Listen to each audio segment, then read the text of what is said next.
With the shift in the focus of this investigation, the passengers and pilots of Flight 370 are coming under closer scrutiny. Seema Mohsen is joining us now on the line from Kuala Lumpur with more on the renewed police interest. Seema, in the plane's flight crew, you are at the home of one of them. Yeah, well, it's actually, we've just left the pilot and co-pilot's homes. They both live in the suburbs of Kuala Lumpur. Let me tell you about the pilot first. Captain Zahari, a 53-year-old man, married to a wife, Pfizer, with 3 children.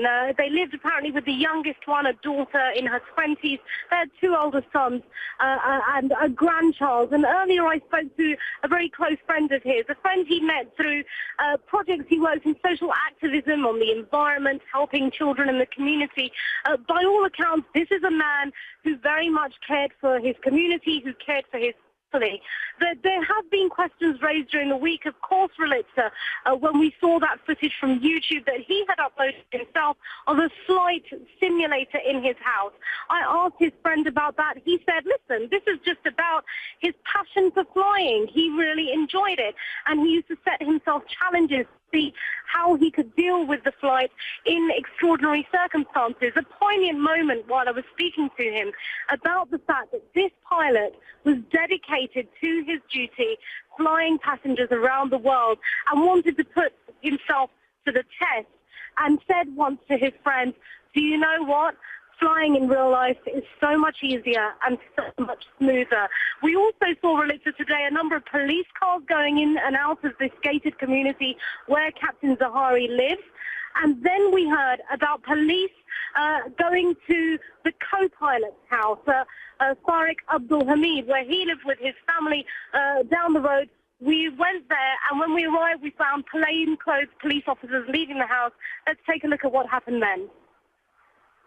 Can you tell us anything about the investigation? Sir, can you tell us what you were doing inside the house? What were you looking for? Did you speak to them?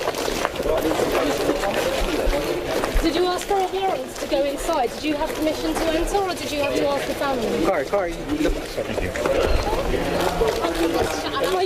Can you tell us anything about the investigation, please? What can you tell us about the investigation?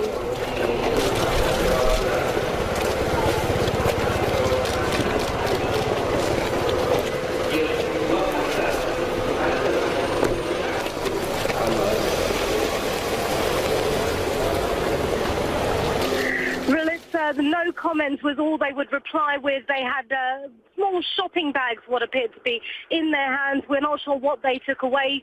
There were 2 vans there, several police officers, we believe.